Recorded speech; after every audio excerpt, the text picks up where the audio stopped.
Welcome to the First Ballot Hall of Fame podcast, proudly brought to you by the Ball is Life podcast network, still available wherever you listen to your favorite podcasts. Here at First Ballot, we celebrate the moments in sports that really matter and decide if they're good enough for the First Ballot Hall of Fame. This is our first episode of season 2.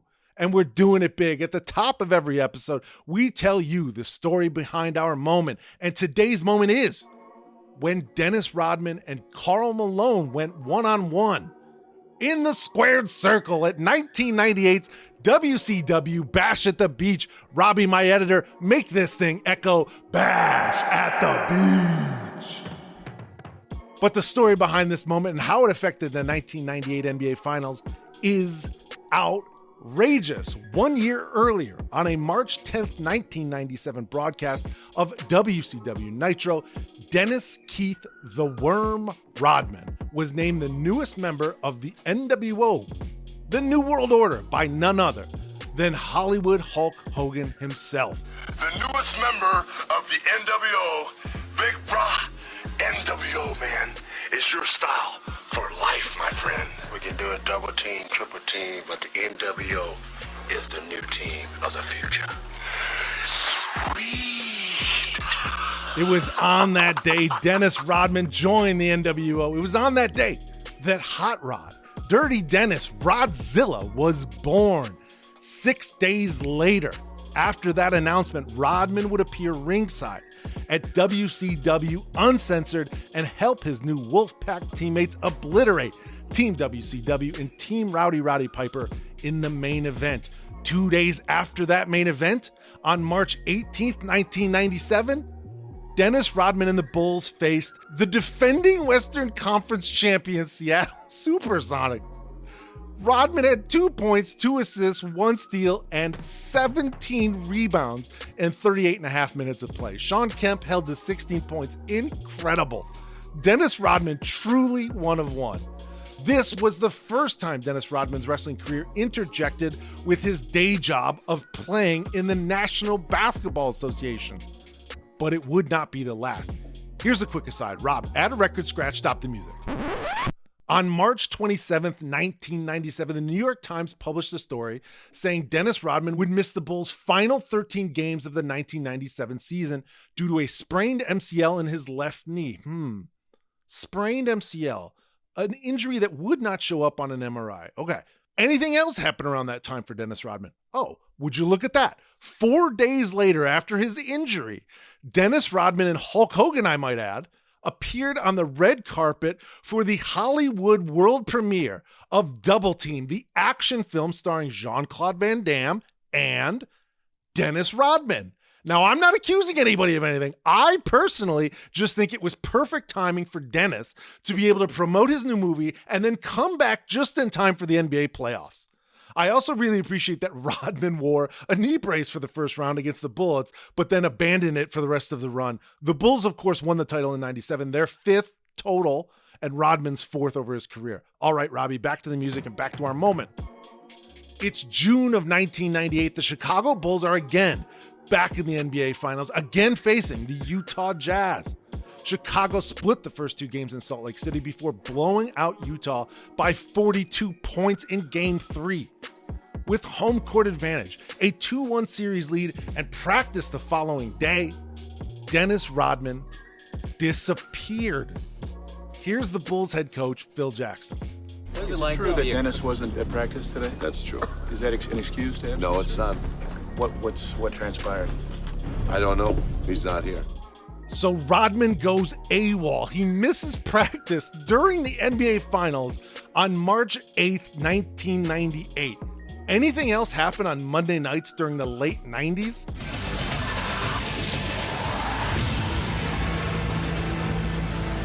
Ladies and gentlemen, Nitro is on the air!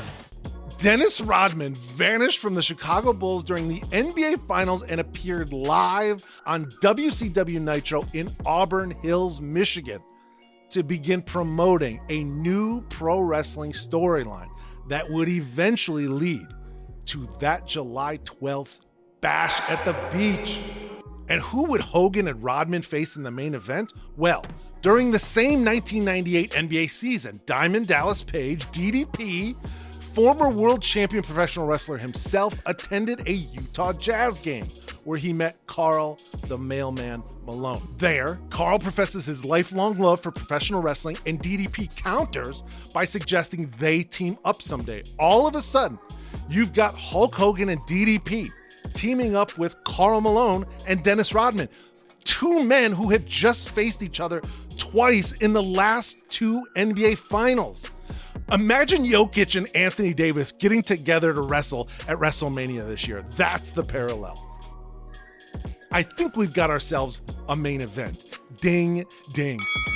While Karl Malone and Hulk Hogan are locked in the middle of the ring, Dennis Rodman runs in, hits Malone with a double axe handle, which you all know can be terribly painful. Rodman then threw Malone into Hulk Hogan's boot. That's a real sentence.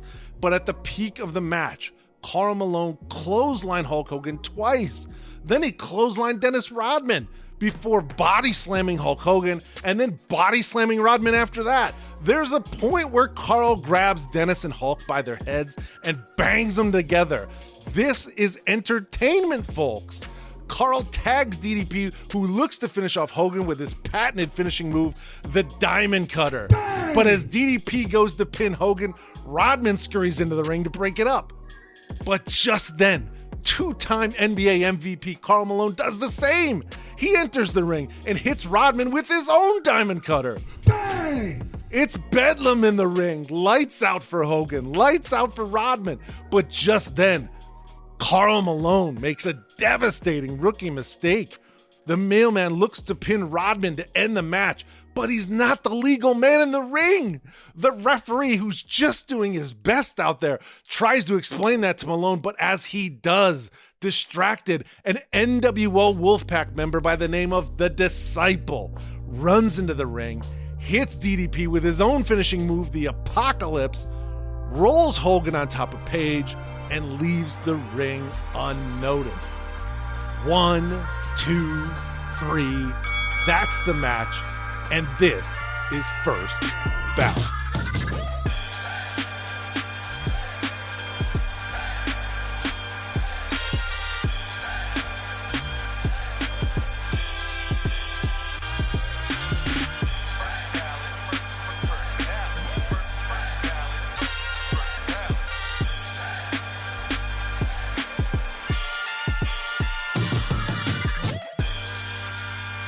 Welcome back to First Ballot, the podcast that celebrates the moments in sports that really matter and inducts them into the First Ballot Hall of Fame. I am your host, Neil, the long-lost Gasol brother, the podcast Jordan Clarkson, Mr. Never Wrong, coming to you live from the Shaquille O'Neal Office Depot Big and Tall Executive Suite desk chair in my basement. Today's episode of the First Ballot Hall of Fame podcast could be sponsored by Ball is Life. We're proud to be on the Ball is Life podcast network. I asked the guys at Ball is Life, how do you want me to sort of plug the network and the company?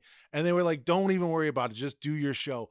I want you to know that I really appreciate the Ball is Life team. I'm proud to be with them. Everybody go follow Ball is Life on all social handles at Ball is Life. It's fantastic content. They've got a lot of great podcasts. We're now one of them proudly.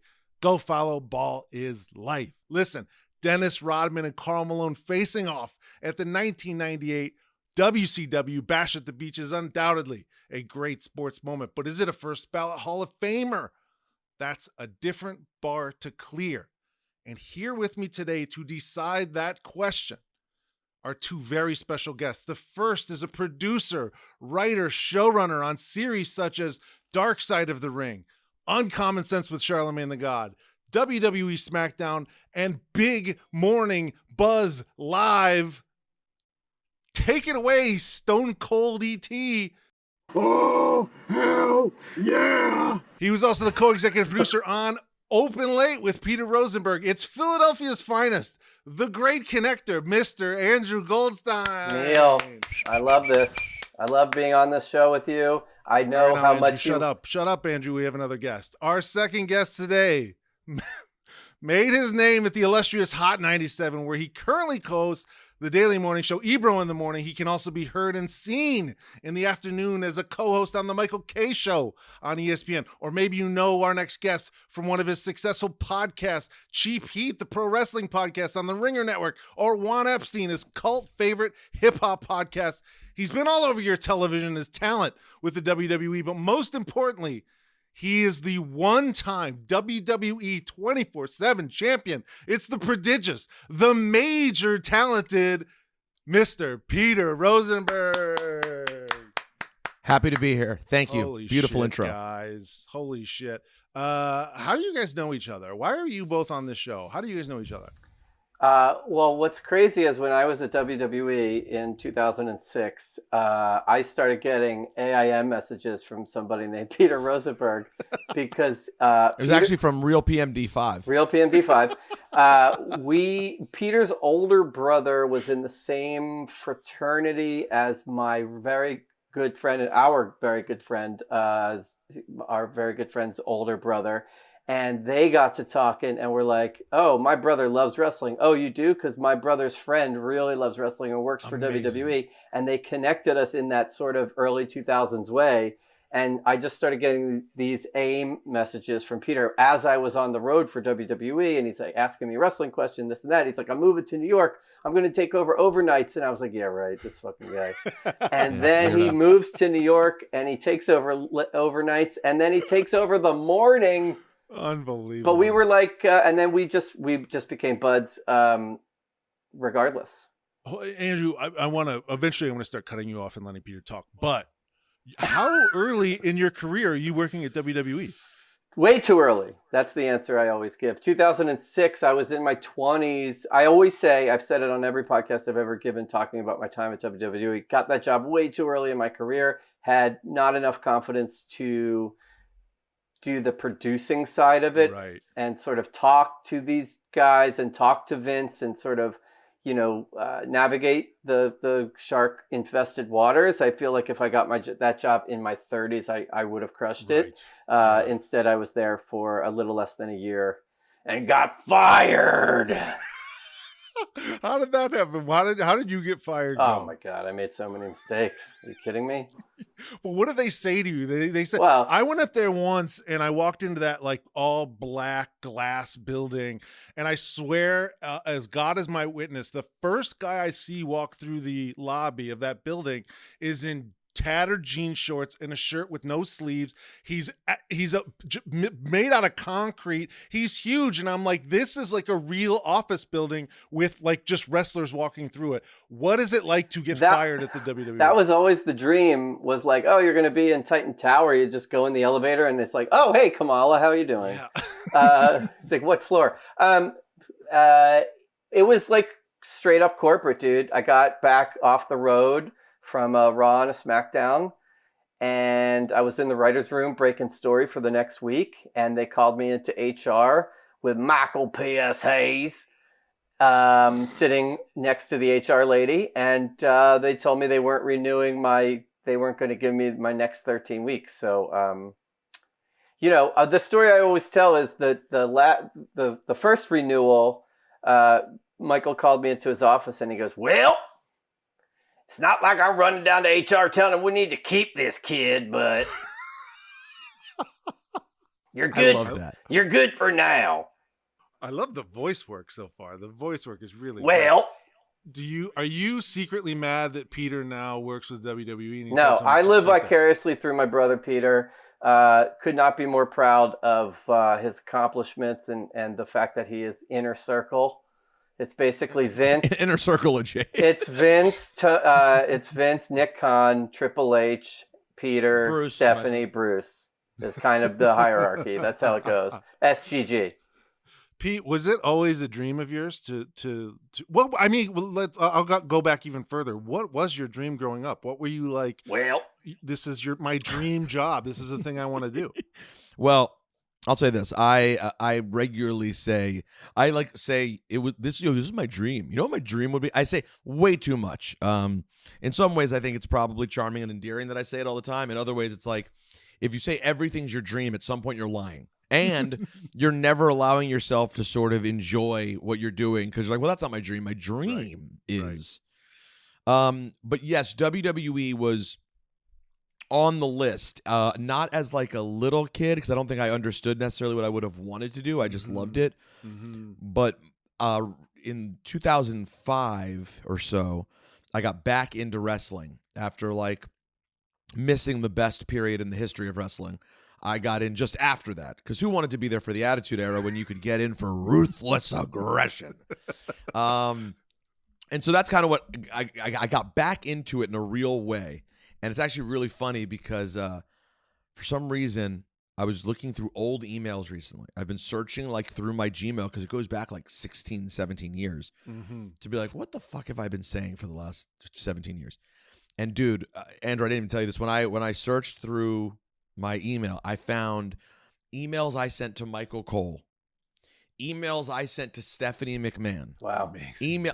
Stephanie, of course, didn't write back. I was figuring out her email address and just sending it. Cole and I did have some level of a relationship, but I mean, I was begging. I was begging to get in. Begging. I did everything I could. I went through the HR process once, trying to be a writer's assistant or whatever. So at that point in the 05, 06 part of my life, which is my early 20s, yes, it became like a dream.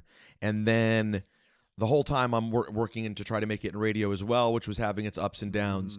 And when I eventually got to New York and got the hot opportunity, even though I wasn't like a big deal in New York radio yet in any way, I had the Hot 97 mic flag.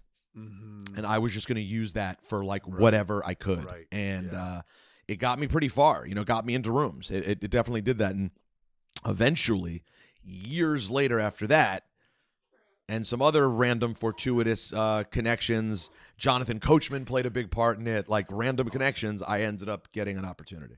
Amazing. What do you have? I love that I've already started to ice Andrew out of this podcast. We can freeze him. Love that. Oh my Nobody. God. Nobody wants to cares. hear from me. Nobody cares. Well, Peter, do you? Well, more voice work. Peter, do you have a moment in your career that's this? This podcast is about sports moments, big sports moments. What is the turning point? Do you have a moment in your career up until this point that's been the biggest moment, where after that moment everything has been different, not necessarily easier, but different, better? I realize we're not doing any video for this podcast, right? Because you guys both look like shit. Oh my God. No, I say it with all due respect, but I can like stop looking at my camera, right? I'm in a basement in Westfield, New Jersey, Peter. I'm can I just switch to my regular FaceTime camera? Yeah. I'm giving you guys like my pro look for no reason. This is a total waste of time. Like I don't feel like looking up. Leave all this in, Rob. This is great texture. Peter insulting both Andrew and myself.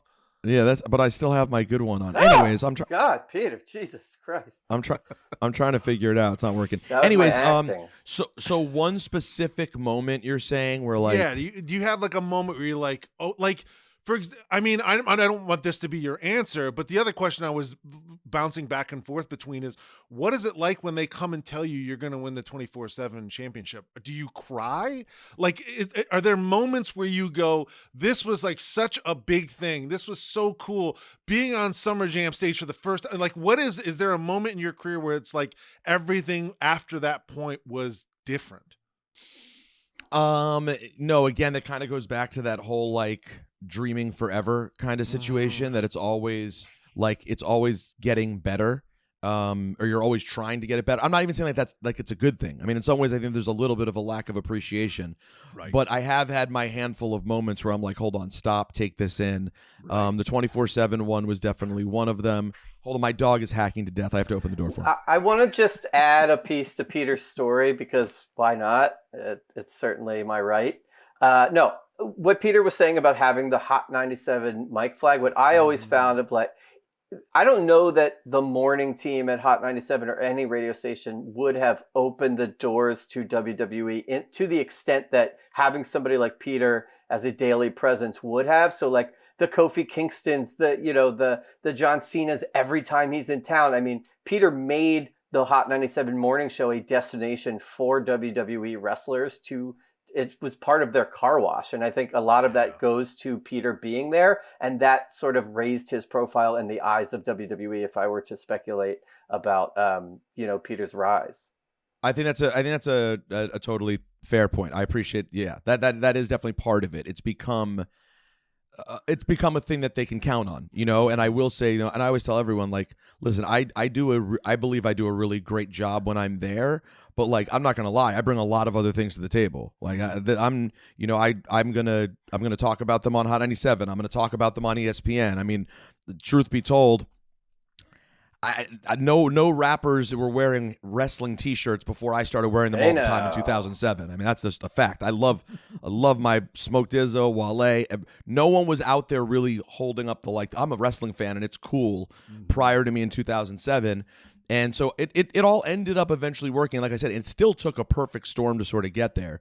The 24/7 thing was really cool. It was during the pandemic, and for me, I had been coming out of a rough couple of years. Like, it had been a down period, divorced, left WWE, really was like, had to start from scratch in life. And then I get back with WWE, pandemic starts, I meet an awesome woman, I'm in a relationship again, the whole world shut down, but I'm with this really cool person, and I have the one traveling job that like I'm still doing. Like, I got to live life and go to Florida once a month, which I never thought I'd be so excited to go to Florida, but once a month it would be fucking great. And Andrew, who is literally secluded in a plastic bubble, bouncing all over the suburbs of New Jersey, thinking, oh my God, how are you getting on a plane? Best travel ever. Empty plane, first class upgrades for like $75. It was the fucking best, right? Like, so I enjoy these trips to Florida. I would just like chill out in a hotel for a couple of days, go to WWE, and it was awesome. And I was really grateful and proud to be back because I had been gone. Right. And thank God my agent managed to get me to like not say anything stupid and be bitter and just be like, just relax. Life is long. Take your time. And there was a writer there who's really good. He's no longer there, just like Andrew Goldstein, a great talent lost. This was probably the idea that did him in. But a conversation was had at some point about the idea of me getting to 24/7. He thought it was a cool idea. I, of course, thought it was a fucking fantastic idea. And I was like, when like sometimes you have to pitch people ideas and you're like, hey, there's nothing more unreasonable about me winning it than so many. In fact, I'm more reasonable than many other people who've already won it. Like, absolutely. There was the random like college football host on NBC who won it for whatever. Like, why not? So they said, okay, it's going to happen. Told me at one pay-per-view it's going to happen. I get there. They're like, hey, not happening. We're going to try it the next one. I was like, all right, cool. I come back for the Royal Rumble. They're like, okay, the writer's coming up to me throughout the day. He's like, I think we're going to do it today. I was like, all right, cool, man. Just keep me posted. Days going on, blah, blah, blah. Getting closer. We haven't talked about anything yet. I don't know anything. R-Truth doesn't know anything. Like, I guess it's not happening. He comes back. He's like, hey, dude, we're not going to have time to get to it in the kickoff show. I was like, oh, fuck. He's like, we're going to do it during the main show. I was like, during the actual Royal Rumble? What are you talking about? He was like, we're going to do a thing where they kick back to the desk, which we don't do anymore. They used to do that a lot during pay-per-views. They'd cut to the kickoff desk and they'd say something. I actually kind of like it. I think it feels very sportsy and cool, but we don't really do that anymore. So they're like, we're going to do the thing. We'll toss it back to Charlie. This is before she was at Fox News. And we're going to talk about, whatever's going on. And then you and R-Truth are going to do the business. And I'm like, oh my God, okay. I've got like 90 minutes, a couple hours till this thing's happening. Best part of the day is I'm in the TV locker room, which is the locker room where the broadcasters are, and is traditionally in WWE a place where veterans go, because if they don't feel like being with the boys where there are 40 people, they go to the TV locker room. Right. And it's awesome. I'm supposed to be there, but I just get to observe veterans talking about awesome shit. It's some of the coolest times I've had. I bet. And so on this day, a lot of people were there. Like because it's the Rumble. So it's a full room. There's more people than usual. Bushwhacker Luke is just hanging out. And dude, I started asking them how to do the nut shot. Because that was the way I won the 24/7 title. Was I tricked R-Truth and I hit him with a nut shot, and then I was supposed to pin him like a true heel. It's like a true heel move. And by the way, everyone kept calling it a roll-up that I botched. And I said, no, I didn't botch a roll-up. I botched a schoolboy. That's a very different sort of pin, okay? Or no, what's it called? It's called a schoolboy is a roll-up. It's called a what's the pin called that I did, Andrew? When you just fold the legs back and hold them down? It's not, because they kept saying roll-up. It's not a roll-up. Missionary position? No. Exactly. It's more a missionary position. I'm forgetting the actual name. It does have a name, right? Besides actual sex between a couple of people. Not a cradle. Anyways, so I'm asking them all to do the nut shot, and I've got like all these people showing me. And I think they're kind of ribbing me because they're all like really taking time to show me how to do it. Right. And I'm like, are they just fucking with me? So like Randy Orton like gets down on the ground and is like, all right, dude. And he like pulls over MVP or something. He's like, you want to make sure. And I'm just sitting there like not even listening to what he's saying. I'm like, this is so fucking awesome, dude. Randy Orton's literally going to be one of the greatest who's ever done it. And he's showing me how I'm supposed to do this thing, which I'm not going to be able to do. So let's just get out there and give it a shot. We go out there. We do it. If you ever watch the video of it, I get nervous. I kind of forget my line that I'm supposed to talk, and R-Truth kind of gives me like the Iggy. He's kind of like, right? And I'm like, oh, yeah, exactly. And I'm like, oh, here we go. It's amazing to have so much respect for what these people do and to have it go up 100 times because I had to do one thing for 1 second, and it was the scariest thing ever to not fuck that's up. the genius of pro wrestling is they have one shot to do this. There are no retakes.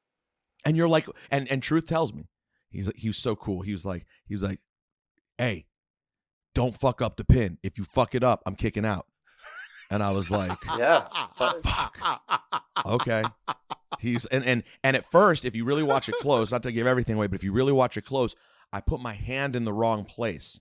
And when I put my hand in the wrong place, it no longer becomes a realistic pin. Right. He would be able to kick out. Right. So he gives me a nudge and I adjust it so it's an actual proper pin.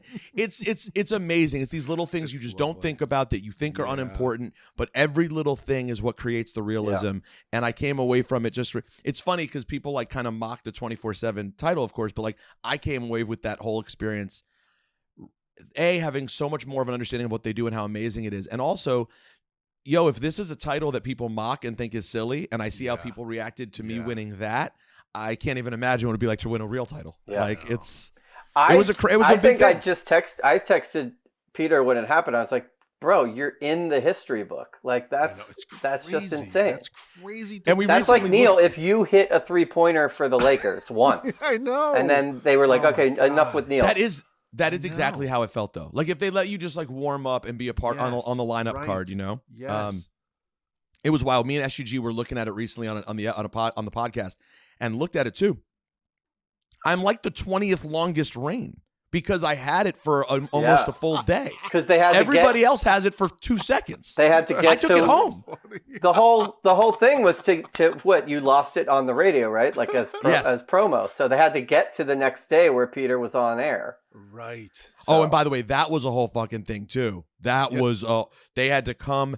I had to navigate the WWE production people coming to and writers figuring out how to do this in a way that everyone was comfortable with and again felt real enough. Right. Mm-hmm. And also on the other end, I have Michael Kay, the voice of the New York Yankees, who hosts my show, who's not into wrestling. I need everyone to be able to coordinate and not annoy the shit out of everybody. And I'm really the only glue that cares about everybody not being annoyed. Right. Like I have to make sure Michael's not like, Peter, we have a fucking show. We're not worried about your stupid wrestling title. And meanwhile, we're trying to do it. And they're like, no, you can't do it that way. It's not going to be realistic. We have to do it from this angle because if he comes in that way, it wouldn't make sense. Why would he? And I'm like, oh my God. Like, we got to talk to Sal from White Plains. Can we speed this up? Anyways, it was awesome. I'm sorry, that was a 10-hour answer, but as you can tell, I love talking about this. No, it was fun. I appreciate how generous you were with your time and your answer and your candor. Thank you. Before we dive into our moment, let's quickly set the table. I need from both of you your favorite sport, your favorite team, and your favorite athlete of all time, just to establish who you are as a sports fan. Andrew, go first. I would as a kid, it was the Sixers and it was Barkley. But as an adult, it's the Eagles, and I loved I just love Seth Joyner. He was number 59, yes. the linebacker. Great he answer. also was on American Gladiators and just like hung on the bars for Amazing. literally like 15 minutes until they blew the whistle. Big Seth Joyner fan, number 59 on like the ultimate Reggie White, Jerome Brown defense. So I would say Eagles, Seth Joyner, and what was the third question? The sport, football. Then I would say I'm obsessed with the Eagles. I'm obsessed with the NFL draft. Peter makes fun of me, the whole deal. Is Seth Joyner, was he on as a gladiator or was he competing? He was competing. Did he win? They had like the NFL stars. Yeah, he won because with one arm he hung on the Jungle Gym ring until they blew the whistle because he was just so jacked. But that dude always made a play. When I was watching as a kid, he always made a play to keep them in it. I love the specificity of you going to Joyner. That's fantastic. Peter, your answer: favorite sport, favorite team, favorite athlete of all time. Favorite sport, football. Favorite team, Commanders, which is weird to say because I've only rooted for them for one season, but that is my favorite team. Favorite athlete of all time is very tough. The three that like sort of defined my childhood and into like adulthood were Bird, Lemieux, and Mike Tyson. Those are sort of like my like three obsessions athlete wise. Larry Bird. First off, as a Laker fan, I'm going to have my editor just pluck that name right out of this piece. Hey, you know what? You guys won. Right out. You guys won 5 times. We won. Peter, 3. aren't you a huge Tiger Woods mark? Again, Peter. I love Tiger. So Tiger's another one. Like, apparently, I just like to get into things once they're already over. Like, I was Tiger. I've only seen as a big Tiger fan, I've only seen him win the one Masters. Like, I didn't sort of fall in love with him till his life collapsed and he seemed like a regular person. That's really my favorite Tiger. He really. That's my favorite one version. Yeah, post collapse is the best one. I like car accident Tiger. By the way, Andrew, I don't know if I told you this. You know my friend Andrew Gunling, my old producer who I put you on the text with? We've been introduced. Yeah, huge Eagles fan. I thought you'd like this. When he left us to go produce at Amazon, for his going away gift, and he's just like you, the most obsessed Philly fan I know in the world, are you two. I sent him the Mitchell and Ness Brian Westbrook authentic as his going away gift. I love BWS. 36. I thought it was Let's go. Classy. I thought it was a pretty good friend to do that. I felt pretty good about it. Oh, lovely. Let's dive into our. Oh, and then Peter, you also, by the way, you mentioned Iron Mike. You ended up hosting a podcast with Mike, which must have been it was fun the lesser known, unpopular, failed Mike Tyson podcast. That's the one I did, but it was still awesome. Considering I literally had a dream, again, another dream of like I'm going to make a documentary about Mike Tyson, and I worked on it, and I have a whole hard drive full of footage of me trying to get to make it happen. It never happened, but then I did eventually get to like really spend a lot of time with him. I probably got to end up talking to him for 15 hours, 20 hours over the course of that podcast. So, and also just got to have cool experiences like smoking joints, standing outside with him, and just being like just having moments with him. So I'm super grateful for that too. Amazing. Let's dive into our moment to decide whether the 98 Bash at the Beach, Rodman, Malone, Hogan, and DDP gets into the first ballot Hall of Fame. We have to go through our Hall of Fame credentials. Those are the categories by which we judge our moments. The first category, analytics, the stats, the numbers behind this moment. I'm going to throw some stats at you guys and some questions. Here they go. 98 Bash at the Beach, second most buys of any WCW pay-per-view ever. 580,000 buys. That's good for them. Any guess? If you guys don't know this answer, I'm going to pluck it. Any guess as to what the number one WCW pay-per-view was? I did some studying. It's Starrcade, what'd they say, 97? Something like that? Yeah. Really good. I am the worst Really with good. years and events. Everybody knows this. I'm never that guy, but I just crammed on this. Like this British guy did 25 minutes on Rodman and WCW. So I retain that knowledge. I really appreciate you preparing. Are you caring about this? Hogan and Sting were the main event of that Starrcade 97. That's the number one. In this 98, the other matches, Goldberg defended his championship against Kurt Hennig, Booker T and Bret Hart, Jericho and Rey Mysterio, Chavo Guerrero and Eddie Guerrero, also on that 98 Bash at the Beach. The match, this main event, Malone and company. The match lasted 23 minutes and 43 seconds. 47 seconds. Why not just make this match a little bit shorter? We'll get to the quality of it in a bit. Why not just make it just why not lop 5 to 10 minutes off this thing and have it be a little bit shorter and a little bit tighter? Is there an answer to that? Here's your answer. WCW. I'm with you. I was going to say literally my exact answer. Yeah, they threw as much into that match as they possibly could. Yeah, that makes sense. Rodman skipped practice the day before Game 4, was fined $20,000. There's a good number. The WCW reportedly paid him $250,000 plus the use of a private jet to get to and from Nitro. Teammate Ron Harper with the Bulls said, quote, "I think that makes him a good businessman." Game 4, this is the game after Rodman skipped the practice to go be on Nitro that led up to this Bash on the Beach. Rodman skips that practice. Game 4, the next game, Rodman plays almost 30 minutes, has a team high 14 rebounds, 7 of them offensive, 6 points, all on free throws, including 4 free throws that iced the game, 2 assists, 3 fouls. That 14 rebounds from Dennis were the highest rebound total of that finals from either team. So in this moment where he skips practice and everybody's questioning, is this guy engaged? He ends up having maybe the best game of his finals that year. The day after he skips town to go bash DDP with a steel chair. That's amazing. Well, when you're sitting on a leather couch with Hulk Hogan in a vignette, you're just reaping the Hulkamania, the vibes. So that I attribute that to being in close proximity to Hulk Hogan. Yeah, it's the power of Hulkamania for sure. It's immortal. Karl Malone wrestling as well. A lot of people leverage this type of thing against Shaq. They said Shaq was making movies. He's making rap albums. He's not concentrating on playing basketball. Karl Malone, the next season after this match, again, 98, summer 98, in July, I think it was, Bash at the Beach. The next season, 98, 99 NBA season, Karl Malone wins the MVP. How's that for goddamn analytics? The guy, is there any chance he's not concentrating on basketball because he's wrestling? He goes and wins the MVP award.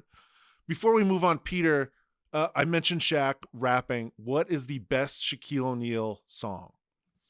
I think the best Shaquille O'Neal song is "No Love Lost" with Lord Tariq and Jay-Z. Nope, I'm sorry. It's Straight Playing. I love that whoever their Shaq. What about Fooshnickens? True. What? I am a true Fooshnick. That was Shaq, right? Shaq was on a few records with Fooshnickens. There you go. That is correct. Big Fooshnickens guy over here. He was Shaq Fu. That's how he became Shaq Fu. Yeah, I'm probably the biggest Fooshnickens guy you know. Yeah, you're up there. I mean, you named one of their songs. The next credential is our eye test. What did you guys see in this moment? What did you see on the tape? What did you see in the video? Come on. That might help put this moment into the first Ballot Hall of Fame. I have some things I want to pitch you right out of the gate, and I want to hear any ideas you guys might have.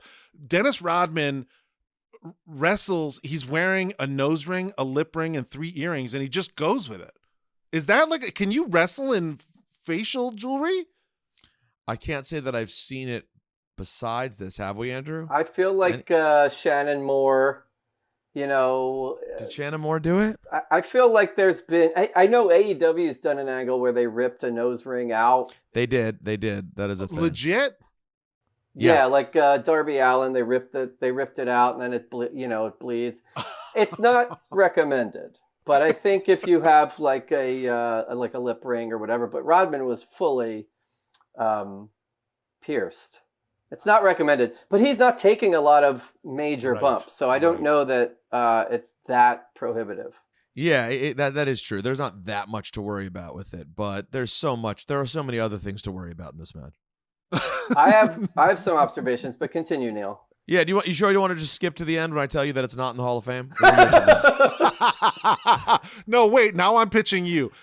What about the matching pants? Is there a DDP and Karl Malone are in matching pants? Okay. Who decides a wardrobe thing like that? Is there a chance they get together and go, we should do matching pants? Because that would fill my heart. This is what I was going to bring up, is usually when you get an outsider in the wrestling ring, they wear jeans, they wear some sort of like in-between regular workman gear and wrestling gear. No, Karl Malone was like, I want purple bell bottoms, purple shimmering bell bottoms, And that's what he wore. It's very rare. It's very rare that the outsider comes and wears anything but like jeans and a muscle shirt. And so, like I said, very rare. I would think because DDP, apparently the story is that it was supposed to be Macho Man, but because DDP is the one who sort of brought Rodman to the table, DDP was like, you don't get Rodman unless I'm in the match. Right. And so I think DDP is, Peter can attest, is known for being meticulous. He wrote down, he wrote out all of his matches on yellow legal pads, move for move, facial reaction for facial reaction. And I bet he got with Karl and was like, yo, we're going to be coordinated. We're going to look like a wrestling team. We're not going to look like Jay Leno. Yeah, and it is just a generally good babyface tag team thing to do, to have matching gear. We got it. So, yeah, and I'm sure that was a DDP operation. I mean, listen, it's possible that there were people there who also suggested it, but yeah, it was probably DDP. This is the biggest opportunity of DDP's life, a guy who stumbled into this thing so late and really, like, his whole career is kind of a dream, right? And it's like a fever dream, and this he must have just known, like, I'm never going to have more eyeballs on me ever again in my entire life than this moment. We're going to do it right. The next credential, our ear test. What did we hear in this moment? I want to play you guys a clip. Let's listen to this together. Here we go. And now a chokehold. I should set it up. It's, Hogan's choking. New at this. Hogan's choking Karl Malone. Here we go. And now a chokehold. Well, Malone, where's Stockton when you need him? Bobby the Brain Heenan, the best to ever do it. The best to ever do it. Yes, not even a question about it. I defer to Peter. Yeah, we both of us will say there's no one better. Oh, not only is Bobby the Brain Heenan the best commentator ever. I actually probably have him as a top 5 or 10 just talent in the business. Like, I think you want to put somebody in the Hall of Fame. Agree. Yeah. Bobby the Brain Heenan, there's about 1,000 moments you could have chosen. And one of the under sort of rated parts of his career is the WCW run, most notably because he sort of just slowly becomes a babyface. Like, he's not Bobby the Brain Heenan as he was at all. Because he hated watching everything that was happening around him, so he became the voice of all of us.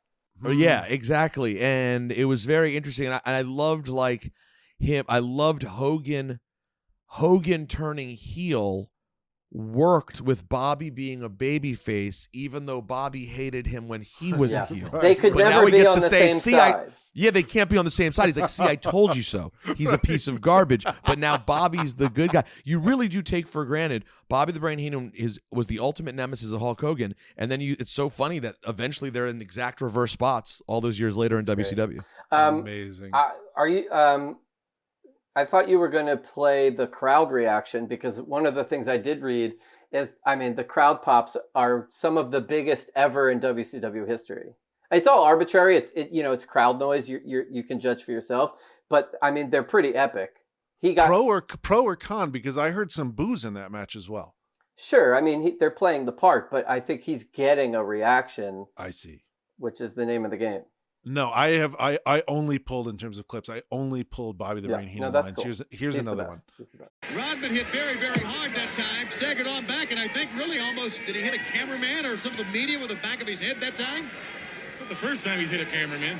She's just so good. What is his background? Is he like a comedian? He is so good. No, Bobby's a wrestler through and through. Damn. He was from the Midwest, from Minneapolis, and just got involved in the wrestling business, became a wrestler, became a manager, always thought of himself as, kind of more of an entertainer. But a wit sharp enough to certainly, if he chose another line of work. For sure. A real blessing to have a guy like that on a moment. You watch the Tuesday Night Titans and all of that era of WWE sort of trying talk show formats. And Bobby is timing wise, very similar to Carson. Completely agree. He has that pedigree. To me, he's like up in that Vin Scully territory, as good as it gets. The next credential, you mad? Anybody mad in this moment? I love it when somebody's pissed off. Rob, play my camera on clip here. You mad. Thank you so much. Anybody pissed off? Yeah. Let me play you another moment. I heard this in the WWE Untold documentary, now on Peacock TV. Go download it on your Peacock app. Peacock, give me some money. Let's listen to this together. You spit at DDP at one point. Was that something that you guys talked about? No, because DDP, DDP was like a little selfish for a minute. He'll sit there and hit me for real. I mean, literally hit me for real. Dennis spat at DDP, and DDP spits at him right back. Middle of this match, I like that there's something there. I don't know what it is. Are you guys really mad at each other? To spit on another human being and that's not been cleared? Something's going on, and I just appreciate that someone's a little bent out of shape. I love it when people are pissed. I'm a little afraid of Rodman's spit, considering his there was a lot going on there. Yeah, there's a lot happening there. Yeah, I mean, you get caught up in the heat of it. Rodman's certainly not a professional in terms of like wrestling protocol, so I'm not surprised. He's like, I'll yes and his jaw jacking at me, and I'll spit at him. It's like, it makes sense that he would have gone there. Wild to do that when it's not been cleared to another man. Anyways, the next credential, we're going to spend some time here. The X Factor. Okay. Everybody knows what an X Factor is. To me, skipping the practice here is the huge X Factor. This moment had Dennis Rodman quitting on his team for a day during the NBA Finals. That's almost like too good to be true to me. I learned about Dennis skipping practice by watching The Last Dance like everybody else. You would have had to read newspapers back then. Nobody's reading newspapers back then. I learned about it by watching Last Dance. I didn't realize where this skipped practice fell. I didn't understand the timeline. But as I start piecing this together, I realized Jazz win game 1. Bulls win game 2 and 3. They're up 2-1. Rodman takes off, skips practice to go be on Nitro. He's hitting DDP with a steel chair. And now I start doing more research on this episode, and I hear a very interesting quote from Eric Bischoff. Let's listen to that. I knew I couldn't talk to Dennis and Karl about doing anything on court during play that would help promote WCW, but there was probably a conversation or two, wink, wink, where someone may have said, hey guys, if you get the opportunity off court during a stoppage in play or during a timeout, you have any kind of animated conversation between the two of you, if you get my drift, that would only help. Did either of you know about this?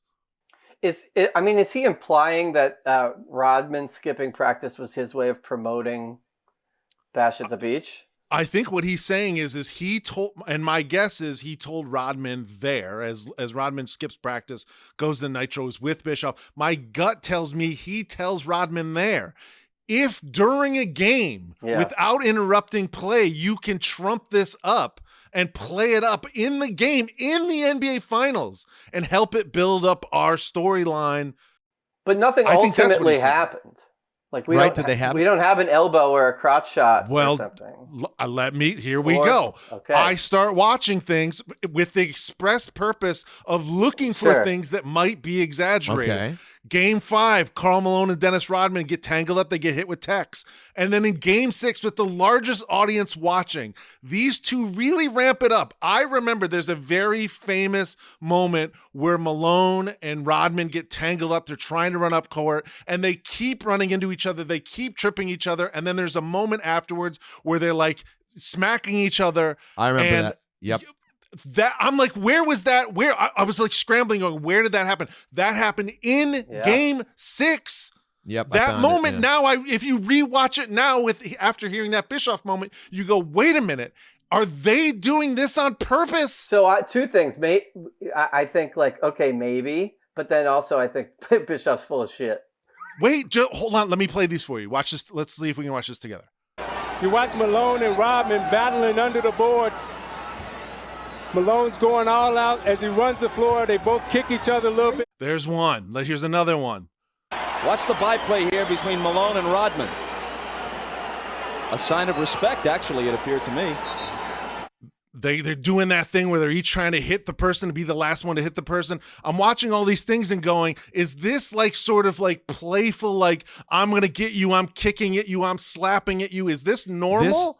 Okay, so there's two things that happen in this sequence.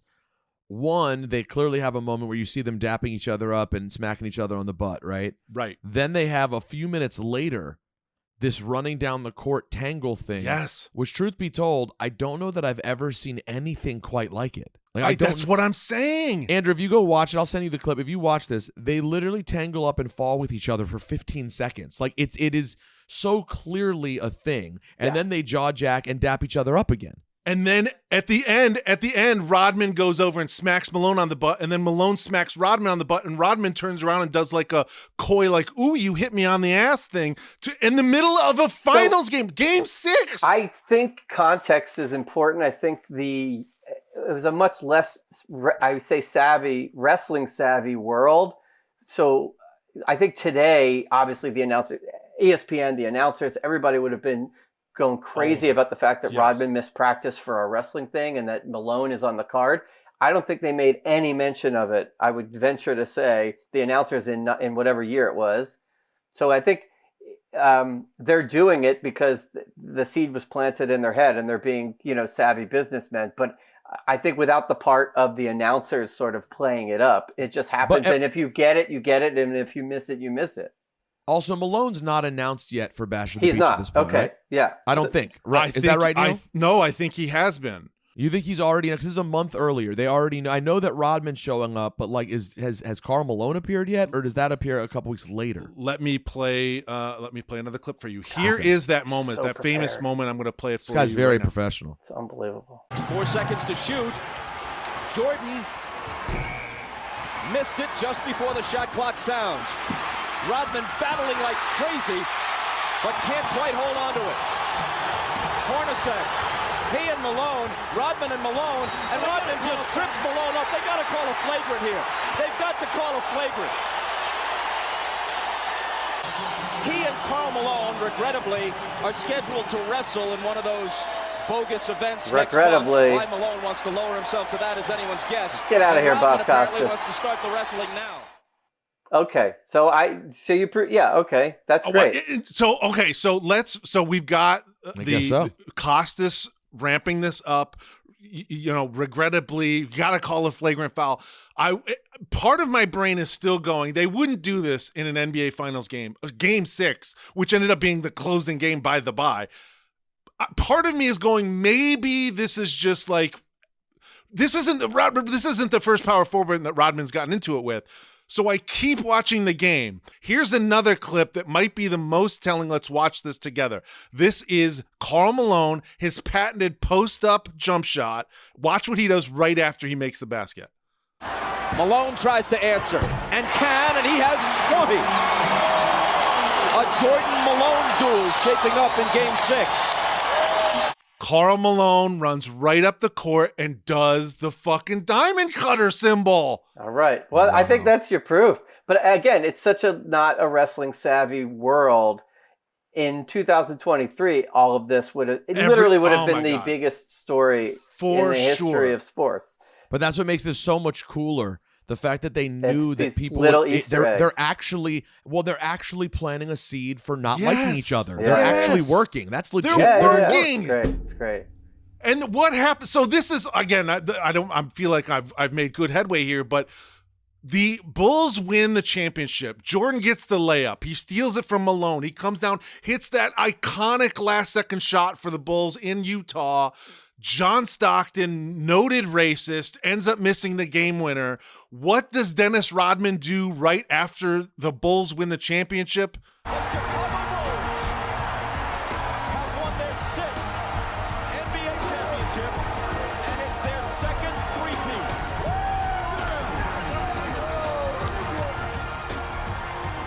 three-peat. Rodman does the suck it. I'm playing these clips for Peter and Andrew, but if you haven't seen them, go to our socials, at First Ballot HOF on Instagram, at First Ballot Pod on Twitter. I realize those should be the same. Go watch the clips of these moments that we're playing here, that we're talking about, because I think the evidence is there. It's not just normal basketball. These guys are working. There's something going on. Yeah, no, they definitely appear to be. I don't know why, but Dennis just put over WWE in that. Yeah, moment, I think still. I think he's clearly influenced by wrestling at this point in his life. You make a strong case. The only case I was going to make is that he has a beautiful arm drag in the match. He does. Yeah. And for that reason alone, he's like Ricky the Dragon Steamboat. No, all I want to say is that just thinking about, you think about Rodman and the cross-genre notability of him at the time. Right. Like we're on the heels of Bad Bunny, most likely the greatest outsider wrestling performance of all time, just at Backlash in Puerto Rico just this past weekend. And I was thinking, like, is Rodman in the 90s on the global level of notoriety that Bad Bunny is? Like, I mean, I would defer to Peter. Like, I feel like it's kind of equal, because there's nobody that gets to the level of what Bad Bunny is right now. You go Tyson, Rodman, Bad Bunny, right? Yeah, I think it would. It's really and they hard even to say. got Tyson late. No, but Tyson is still the biggest eyeball grabber they've ever had. Yeah. Bad Bunny has the best actual physical involvement we've ever seen. His commitment to it, plus his fame. But Rodman was culturally, huge. Our parents, all of our parents knew who Rodman was, whether they watched basketball or not. That's the criteria, is that he's not just somebody that the kids know or the young adults know, but like your parents, just name recognition. Dennis Rodman, I think, is on the Rushmore of outsiders who have stepped into the ring. And so it's almost like, regardless of his performance, you kind of have to give it to him. And then the proof is in the pudding in terms of the pay-per-view selling and being the number 2 all-time, box office for WCW. Well, let's get to it. It's the cosign. The floor is yours, gentlemen. Does this moment belong in the First Ballot Hall of Fame, and why? I'm going to say yes, because of what we just sort of hashed out, which is, at the time, in the moment, Dennis Rodman's Q rating in terms of being in a wrestling angle, the integration into the NBA final. I mean, it's not even the finals, but it's like Draymond if in the middle of Lakers Warriors, right. Draymond and Anthony Davis are having a wrestling match at Backlash. Except Malone and Rodman are so much bigger than Draymond. Exactly. Yes. Malone's a top 50 all time. Like, that's sure. And nobody even talks about Karl Malone. They all talk about Rodman. Right. Malone's top 50. He's not getting bumped out of the top 50 anytime soon. And now top 50 worst humans to ever play in the NBA. Him and Stockton, the greatest pick and roll combination of all time, and they're both awful human beings. So I think, just for the moment in time and what Rodman did, and like, you just go through each of his cameos in WCW, it's incredible. He's sitting there on a leather couch with Bret Hart, who's miserable, and Hulk Hogan, and a bunch of like hired models, and Bischoff. And then he wrestles, and he's hitting a steel chair. He's doing an arm drag. And then they get Jay Leno. They go on the Tonight Show. Amazing. It was very before their time. Yes. And I just think Rodman's level in the moment at the time, for WCW being the number 2 banana to pull this off in the middle of the NBA Finals, and then all these years later, it become culturally relevant again because of the documentary, and then everybody realizes, oh, he missed practice in the middle of the finals. Crazy. To go to Nitro? The Rock didn't even show up at WrestleMania because he had commitments on his film. Right, his film that he decides everything. Right. And here's Rodman being like, guys, I'll see you later. Like, Joel Embiid, if he did that, Philadelphia would burn to the ground. So for that reason, I say yes. Peter, you tipped your hand earlier. You're not a giant fan of the actual match, but is this moment enough? Have we talked about enough to put this thing in the First Ballot Hall of Fame? I'm going to argue no, just to make things interesting. I certainly see the argument as to why it would be yes, but promotionally, it's insane. the level of mainstream coverage and notoriety it got is awesome. But I ultimately look at it I have to include the match. The match is entirely too long. I appreciate this. It's really ugly. Yeah. I mean, most of it is just repugnant. The best wrestler at that stage of their career in the match, to me, is it's Hogan or Page, obviously. Hogan is still pretty good, but still, listen, it doesn't have a lot left in the tank.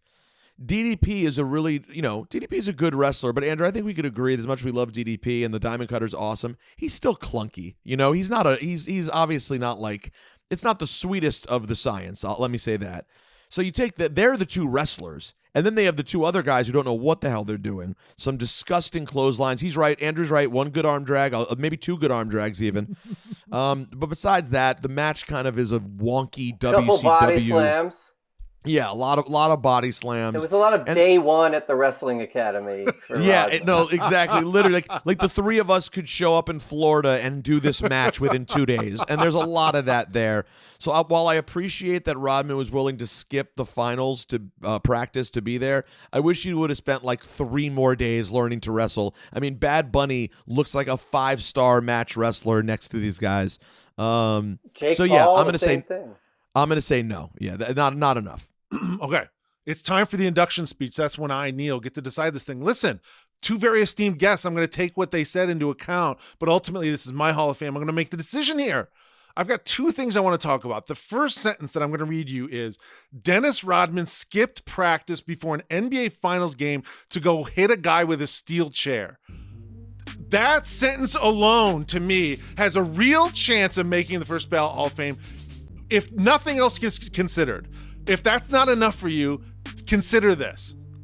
How about what you're watching, what you knew to be true, has maybe completely transformed in this moment? Eric Bischoff, a professional wrestling booker and producer, got 2 very, very high-profile NBA players from rival teams. The Jazz Bulls had played each other 2 years in a row. Got 2 guys that guard each other on those 2 teams to buy in and work a storyline into an NBA Finals closing game. Here's Bischoff's closing words on what he accomplished. As a wrestling producer, to be able to create a moment, however subtly I did that and communicated it, to be able to create a moment that played out on a platform so huge as the NBA playoffs was really satisfying. Bischoff is like the loan shark who got to the college kid and made them point shave. The integrity of the NBA Finals, Michael Jordan's 6th championship, the last shot in Utah as a Chicago Bull. As far as I'm concerned, I think you could make a pretty convincing argument that we have to call into the question the validity of those moments, because Karl Malone is clearly doing something other than just competing at basketball. They are embroiled in something else.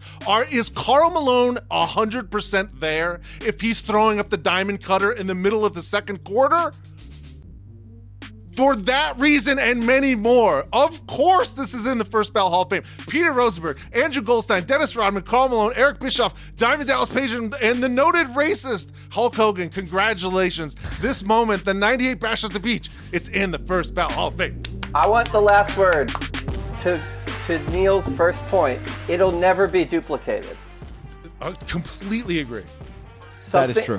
What Bischoff and those guys pulled off will never be duplicated. We'll never see LeBron and PJ Tucker in a WWE ring. But hopefully we'll see them in the basketball finals. Court. Not PJ Tucker. We'll see. Come on, please give this to me, Peter. I need it. Thank you both so much for being on the show. Plug what you're working on. How can people follow you? I'm on Twitter @AngeGold. It's a dying platform, but ANGEGOLD. I love both of you very much. Any reason I get to hang out with either of you is a joy and a privilege. So thank you. Thank you. If you like nerdy wrestling talk, go listen to the Cheap Heat podcast. It's part of the Ringer Wrestling Show wherever you find podcasts. Twice a week, Tuesdays and Fridays. Thank you guys so much. I appreciate it. That was fun, Neil. Thanks, dude. Thank you so much. Peace, guys. That's it. That's the show. Our first show on the Ball is Life podcast network. I hope you enjoyed it. My thanks to Mr. Peter Rosenberg and Mr. Andrew Goldstein. Support both of them. We're all we got. I appreciate you both for being on the show. Credits. The show is edited by my guy, Rob Barbarucci. The show is produced by Jessica Sang. The beats are made by Rhythm J. Follow him on social at Rhythm J. Subscribe to the show. We have lots of great episodes. We had Marshawn Lynch on to talk about the Beastquake. We had Roy Wood Jr. to talk about Carl Lewis's national anthem. Plenty of NBA moments. King Josiah Johnson talked about Draymond Green shit talking Paul Pierce. Dragonfly Jones came on to talk about Damian Lillard's wave and LeBron's runner against the Raptors. All great episodes. My shout out today goes to Mr. David Astramskis, who has supported us from the beginning. So happy to be formally working with you now. And thanks to Mr. Matt Rodriguez for blessing us with that Ball is Life chain. It feels good to be part of the family. Rate and review us if you would. We're a small team. We need your help. And please come back next week for more First Ballot. This guy's very professional. It's unbelievable.